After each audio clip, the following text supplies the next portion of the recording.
Hello and welcome guys to today's yoga session. Myself Monica and I will be guiding you some yoga sequences for diabetes.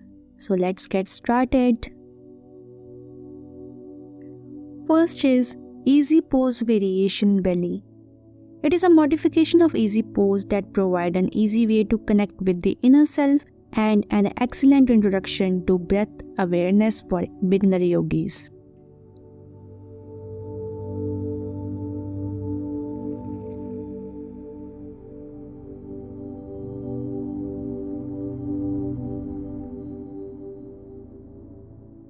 Now let's move to the next asana, that is staff pose, in which the spine supports the entire body like a strong staff, which is straight and strong.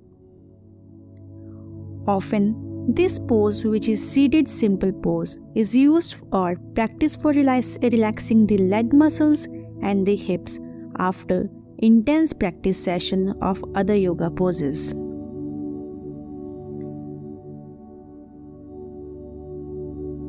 Let's move to the next pose, Paschimottanasana. It is a seated foundational pose, wherein the upper body is folded forward over the legs and the forehead rests on the knees or below by bending the arms and gripping the wrist beyond the outstretched feet. This improves blood circulation to the pelvic region and helps the adrenal glands, gonads, and ovaries function normally.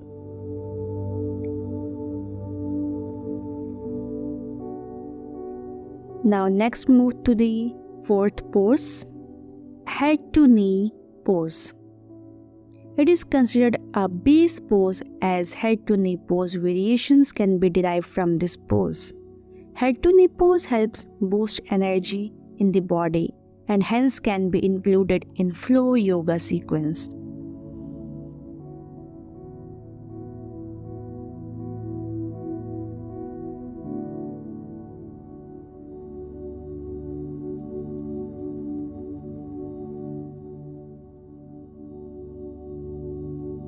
Move to the next pose, half Lord of Fishes pose variation.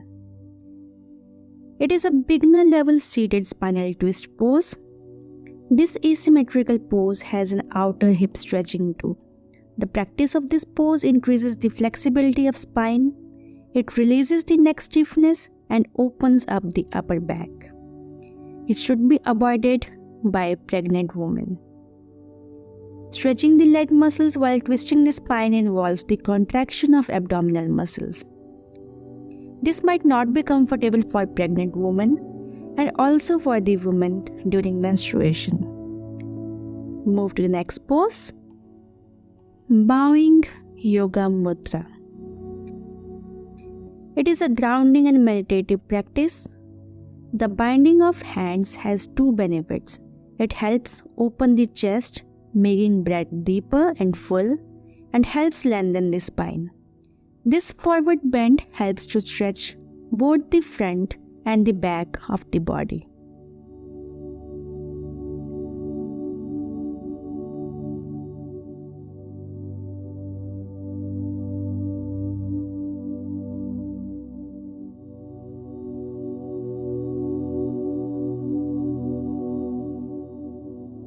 Relax.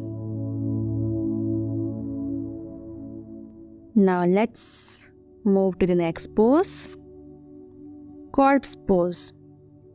Lying upon one's back on the ground at the full length like a corpse is called Savasana.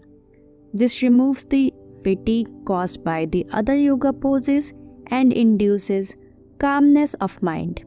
In this yoga pose, the objective is to imitate a corpse by keeping the body still. Next is wind releasing pose. As the name suggests, this asana helps in releasing the accumulated wind in our stomach and intestine. This pose is a beginner level spine hut yoga practice and belongs to the traditional approach to yoga.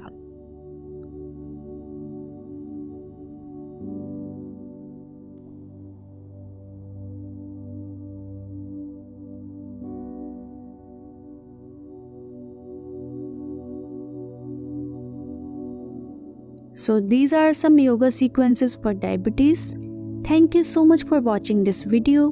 Please subscribe for more updates.